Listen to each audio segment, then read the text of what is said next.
Despite all the fantastic Super Nintendo games we got here in North America, I can't help but feel like we got a little screwed when looking at the amazing titles that only got released in Japan. I'm talking Final Fantasy V, Dragon Quest V and 6, Front Mission, 3 Shin Megami Tensei games, 3 Fire Emblem games, 3 Romancing Saga games, Live Alive or however you say that, Bahamut Lagoon, Star Ocean, Tales of Fantasia, Trials of Mana, and more. Now, you may have noticed a pattern with all the games I mentioned there. Yes, they are all RPGs, or at least games heavily imbued with RPG elements, and there was a pretty good reason those kinds of games rarely made it over to this side of the world.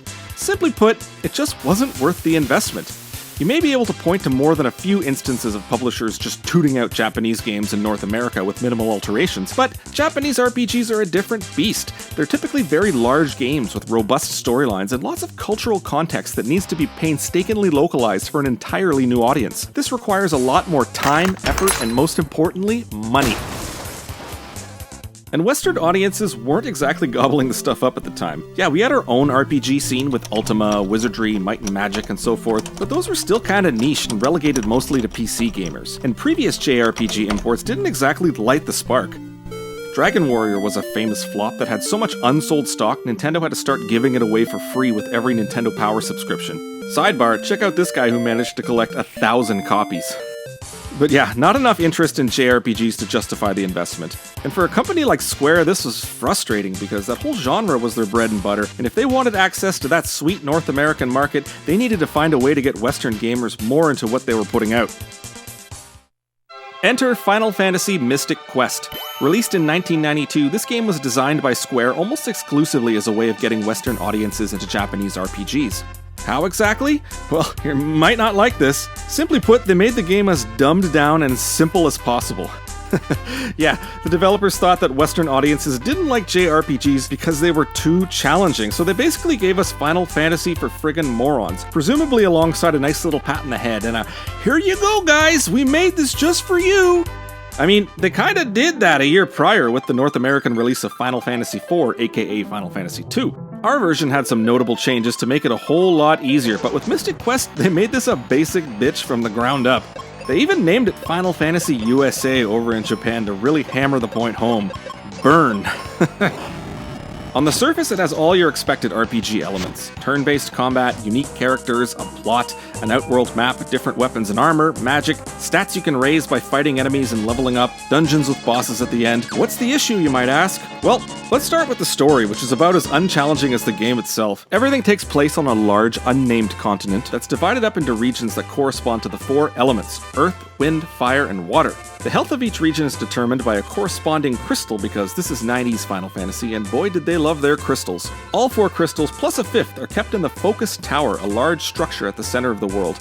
Bad news though, monsters have come and stolen the crystals, messing up each region in the process. And that's where you come in. Your character's name is Benjamin, technically, but you can name him whatever your foolish heart desires. The story opens amidst all the chaos caused by the crystals being snatched. Benjamin's village gets wiped out, and somehow by making this sick jump, an old man concludes that he is a hero that needs to fulfill a prophecy and save the world. Yeah, you and me both, dude. Throughout the course of the game's 14-hour runtime, you're sequentially visiting all 4 regions of the land, which have been compromised in some manner, and it's up to you to set them right. Weaving in and out of the plot are various companions that fight alongside you for one reason or another, and it really is funny how little exposition takes place before a character agrees to go running off with you to a place called the Bone Dungeon. I won't give you a full plot summary, but I easily could because this ain't exactly a Song of Ice and Fire, but you do follow the general pattern of go to new area with problem, get companion, do small dungeon, do big dungeon, fight boss, get crystal, solve problem, and move on. There are a few fun and memorable moments along the way, however, like when you have to clear all the beasties out of this poor tree, who then agrees to walk you to your next destination. Here we go! For some reason, this scene is just burned into my head since when I was a kid. Why is the tree's face there? The dialogue in the game is pretty banal, with just enough text for you to know what's going on and what to do next. Like, check out this exchange.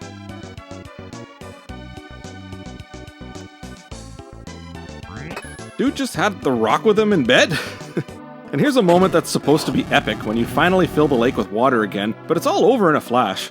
Even the momentary quips that punctuate the story fall flat, and we really get absolutely no feel for any of the characters and what makes them unique. I mean, I know Tristam is supposed to be something of a roguish scamp because of the cheeky music that accompanies him, but not a lot of that comes through in his dialogue. Even your main character Benjamin's personality is relegated to these confused shrugs and that stupid pose he makes when he gets out of a bed. So, I'm not really sure why the plot had to be stripped down so much. Final Fantasy IV had some great moments of betrayal, sacrifice, and redemption, so when we get this pablum, it really feels like a slap in the face. But hey, apparently this is what we want, right, Square? Huh? Yeah? Getting into the game design, this is where we really start seeing how simple a product we're dealing with. The overworld map appears to have regressed from the free walking design of Final Fantasy IV. Now you simply follow a preset path between icons, which represent areas you can explore, putting the complexity on par with a game like Joe and Mac. It's fine for what it is, but you can't help but feel a little shortchanged, especially since just a year ago you were flying on an airship around the planet and all the way up to the goddamn moon. The towns are basic too, with 3 to 4 houses tops, including an inn and no shops whatsoever. Well, sometimes a villager will sell you any amount you want of a single item, or sometimes someone will just randomly sell you a helmet, but that's a far cry from a purpose-built centralized area where you can go to buy items and sell off things you don't want. Some of the places have a bit of character, like Fireburg has a bar with a rockabilly band playing, and Aquaria has a tunnel being dug under a house, complete with bridges and waterfalls, which is a real vibe. But these towns pale in comparison to their counterparts and more robust RPGs. And then we have the dungeons, which have a few neat concepts, like Pazuzu's tower with its elevator, or a volcano you climb up and then down into. This game also allows you to do a bit more in the environment than your average Final Fantasy. You can jump for one thing, and some areas have blocks you can push into place in order to help you get across gaps. You get a number of weapons throughout the game that you can use while walking around, like you can clear trees with an axe, blow open doors with bombs, and even use this grappling hook device. Switching weapons is done with the L or R button, making it a cinch. It really makes dungeons feel a lot more dynamic than your typical RPG, so I enjoyed that little deviation from the norm, and yeah, okay, fine, you got me on that one, Square. Now, if you've been paying attention to the video thus far, you probably noticed that you can see the enemies on screen. Yep, this game has done away with the random encounters that characterize most other turn-based RPGs. All enemy encounters are represented by a stationary yet wiggling icon of a beastie, so if you want to fight, just walk right up to it. And when you beat the enemies, they are gone for good. Now, I might get a little flack for saying this, but I actually kind of liked knowing where and when I was going to engage in a battle. One thing that bugged me a lot about random encounters in other games was that they kind of discouraged exploration. I often found myself avoiding going off the beaten track and checking everything out because I didn't want to slog through all the random battles along the way. Here you can wipe out all the enemies and then just explore every corner of a level to your heart's content. It's great, and you got me again. Alright, one last map-based thing I want to talk about are the battlefields, which are essentially put there as a way of grinding and leveling up. Each battlefield has 10 encounters, which earn you a prize upon completing, and even though they replace traditional grinding, they are no less tedious. Kudos to them for trying something new, though. Since we've been dancing around combat, let's just dive right into it. You do a lot of fighting in this game, and the viewpoint they've adopted here is behind the character. I don't mind this too much because I've always found facing the enemies head-on to be more immersive. It's also cool that the enemies change appearance based on their health. I like seeing a visual representation of when you got a bad guy on the ropes, especially the bosses who have quite a few phases they pass through. You can tell the developers had some fun with it too, like the three-headed dog putting up the white flag here.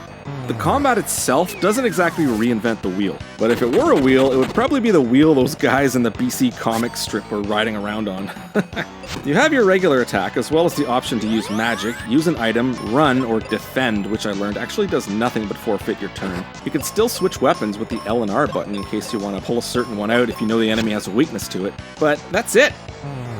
Your health is represented thusly, but you can switch to good old numbers if you prefer. Magic is a bit weird in that it falls into one of 3 categories, white, black, and wizard, with each category having its own set of points and every spell contained within costing exactly 1 point. You earn new spells by finding them in treasure chests and battlefields, and there are only 12 spells total, which may be a record low for the Final Fantasy series. And then, items are just items, what do you want me to say? Oh wait, I know what to say. There are only 4 of them. 4 items! 4 items! Hey, you're not gonna show your smug face now, huh? Yeah. Alright. Here's another thing. You can only ever have one companion at a time, and you could switch between manual control and auto control for them. Here's a tip though, never use auto. You'll get ridiculous moments like your guy choosing to use a spell on only one enemy despite it being powerful enough to kill both. It's also weird how there's a battle menu option to switch between auto and manual when the Y button serves the exact same purpose. In fact, that is the only thing the Y button does throughout the entire game, so it's kinda stupid to have yet another means of switching modes taking up space in every moment of every battle. It's also in the menu too, look at that. Wow. Status ailments appear in this game. You'll be happy to hear that Square didn't feel those were too tough of a concept for us to grasp. We get the basics here, so poison, confusion, blindness, sleep, silence, paralysis, and petrify are all represented. You can inflict them on enemies through various weapons, and oddly enough by using heal. Not sure what that's all about, but most of the time they're going to be inflicted upon you, so be ready. Elemental strengths and weaknesses are also here, as well as vulnerabilities to specific weapon types. Birds tend to hate arrows, for example. Now, you can protect yourself from various status afflictions and elements by equipping certain pieces of armor, but here's where things get really stupid, because you don't actually equip the armor yourself. Whatever you pick up just gets added to what's already there. Yeah, so evidently, after getting something new, you just throw it on top of whatever you were already wearing, meaning your dude probably would look more like this if we were being accurate. And with elemental and status defense properties stacking, that means you can't really customize what you want your guy to be strong against, because eventually he just becomes strong against everything. Alright, so now that I've more or less covered the overall design of Final Fantasy Mystic Quest, let's talk about the experience of actually playing it. Well, surprise, surprise, it is easy. Most normal enemies can be wiped out in a single attack from your partner, who is generally more powerful than you are. And there's something kind of disappointing about encountering a fearsome new foe for the first time, only to have Ruben absolutely starch it with one hit. Honestly, if you just keep swinging away and staying on top of your healing, there's no way you're going to lose at this game. Cure and healing potions are found absolutely everywhere, including in chests that refill again after you leave the area, and magic spells kick like a mule.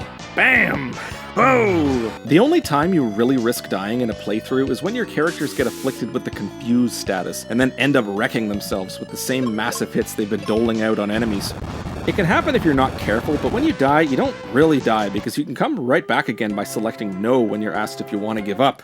The feeling of battling the enemies is enjoyable, and despite being easy, there are strategies you can implement to make battles end quicker, with minimal loss of health and resources. Occasionally you'll get a spot of bad luck and miss, giving the enemy a chance to drag things on for longer. Ugh, how the hell did I miss a tree? Other times you'll land a critical hit, but usually it's pointless because you would have wiped the enemy out in one hit anyways. And speaking of wiping things out in one hit, here's a hilarious glitch that somehow made it into the game. Did you know if you used Cure against the Dark King, you can inflict a disgusting amount of damage on him? Bam! Kinda crazy that made it into the final product, but oh well, guy's an asshole and deserves it anyways. But, back to the combat. Getting stuck in a pit of status afflictions can suck, with the aforementioned confusion being the worst. Petrify is bad too, since it's game over if the other player isn't alive to heal you.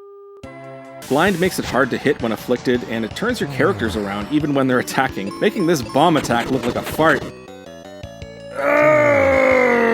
But, if you ask me, the status effects are probably what freshen the combat up the most and cause you to occasionally pivot your strategy. And with the sheer number of battles you're doing, anything to freshen things up and break the monotony is welcome, because there are frequent stretches of absolute tedium here. One thing that drives me nuts about the combat menu is the fact that it defaults to the last command you did. So if your last command was using a heal potion and you forget and push the buttons a little too quickly your next turn, oops, you're using a heal potion again. On a positive note, accidentally doing this allowed me to discover that the life spell also effectively functioned as a full cure spell, which I don't think is something they intended. So in other words, a crappy game mechanic ended up revealing a broken game mechanic. Cool. I also feel that some of the dungeons aren't that intuitively designed. Like in the volcano where fog obscured the enemies and I needed to find a mask in order to see them. Problem was, during the process of finding the treasure chest containing the mask, I killed all the enemies, making the mask pointless. So, do I still need to carry this thing around or what? And I do have to say, as much as I appreciated being able to save absolutely anywhere, I still kept forgetting to, since in other games the one thing that would remind me to save was coming across a save spot. I don't have any real gripes about the controls, since this is an RPG and not anything truly real-time that demands an intuitive button layout, as long as the A button works, because goddamn you'll be pressing that button a lot. So to sum up the gameplay, it is exactly as it's intended to be, which is easy. Let's move on to graphics, which are mixed. Keeping in mind that this was released earlier in the SNES lifecycle, it still doesn't look that great. Similar to all previous Final Fantasies, it's still very gritty in its map layout, and they really didn't make much effort to hide that or make things beautiful. Look at this corner of a cave here that has "didn't give a shit" written all over it. Lots of bland, repeating textures and color palettes that lack subtlety, and really not a whole lot of assets were used in building the world itself. Like, check out this fence here. Rather than having a separate graphic for the fence going vertically, they just stuck the horizontal one in there and thought we wouldn't notice. That is not how fences work! Things got a little better in combat with the enemies taking center stage. They all look great, and while they aren't as creative in their design as some of the monstrosities in Final Fantasy IV, a good amount of care was given to make their sprites big and beautiful. The bosses in particular are hulking and exude boss energy, especially the final boss who takes up the entire width of the screen. And I really can't emphasize enough how much I loved seeing them change as they lost health. I know this must have really eaten up a lot of space on the cart, which probably forced them to compromise in other areas, but I appreciate that extra length they went when they really didn't have to. The battle backgrounds can go straight to hell though. I mean, I did have my hopes up seeing this background with the cool parallax scrolling clouds, but things just rapidly deteriorated to blah blah bland designs, bordering on hideous, bordering on, is this a glitch? Look at this! Okay, where do you think this takes place? Take a guess. Wrong, it's inside a tree.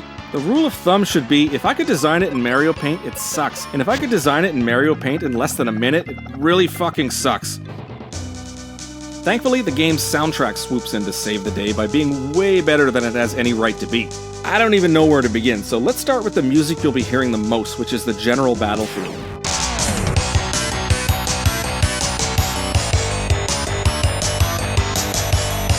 Yeah, every battle starts with a squealing guitar, followed by some sick-ass riffage. And for all the battles you fight, I'm glad they chose an awesome song that does not get tiring. Boss fights dial up the intensity even more, so you'll be headbanging while you're banging heads.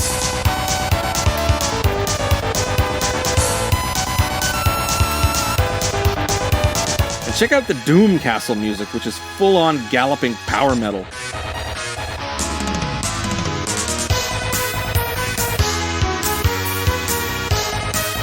Yeah! It's not all thrash and devil horns, though. Check out this sultry city pop number they cooked up for the forest level.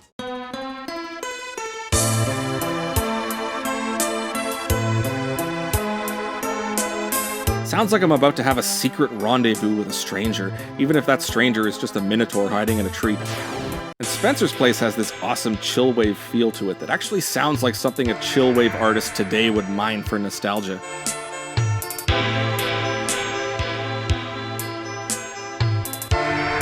You can go track for track on the Mystic Quest OST and be hitting bangers relentlessly. So trust me when I say it's far and away the highlight of this game. Sound effects are whatever and aren't really worth mentioning. I mean, opening a treasure chest sounds like this, and getting a full Nelson sounds like this. Each magic spell sounds unique, but not tremendous, and there are enough sounds to correspond to different types of hits. There aren't any voice samples, so let's just leave this one at fine and move on. Okay, I know I trashed the game a fair bit, and you may think that it's not worth owning at all whatsoever and gets a 0 in value, but hold on. RPGs are innately packed with value due to their robust nature and long playtimes. And despite being a simple RPG, this is still an RPG, and you're gonna get a lot of juice out of this lemon. Assuming you don't get too bored, you can get 14 hours out of this game, which is damn decent.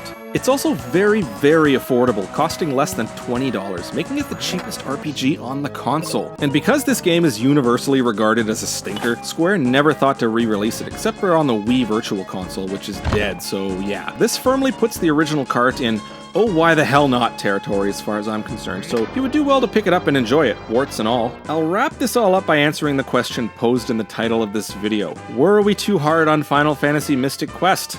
No. No, we were not. In fact, I'm glad this game got blasted by critics because otherwise we may have gotten dumb-dumb RPGs in perpetuity. Instead, Square kind of went, oops, won't do that again, and then only gave us good games on the SNES, like Secret of Mana, Final Fantasy VI, and Chrono Trigger, which all did well, and then Square really, truly won us over in 1997 with the release of Final Fantasy VII, which was a massive hit, paving the way for all sorts of JRPGs to start making their way over here. It's almost as if the way to get Western gamers into RPGs was to bring over good RPGs. Who would have thought? And that's where we leave Final Fantasy Mystic Quest, a simple little footnote in the history of RPGs that was a noble if somewhat offensive attempt to win over Western audiences. I'm gonna give it a resigned 6.7 out of 10. It was doomed by design, but there's enough here to enjoy that you might as well pick it up and give it a go. Have fun.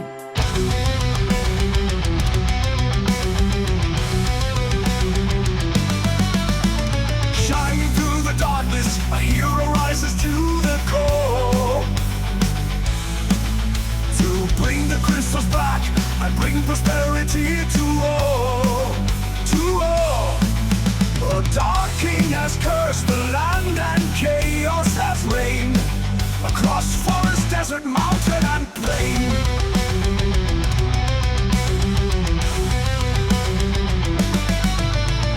Riding on the branch of a giant walking tree, blowing holes in mountains to bring water to the sea.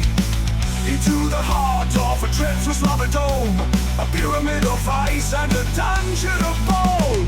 Mystic Quest, this is a Mystic Quest. Sword and axe and dragon claw and Mobius crest.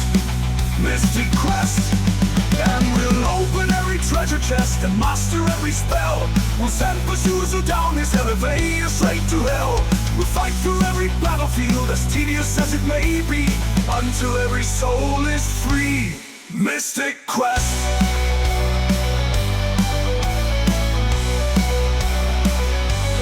Mystic Quest.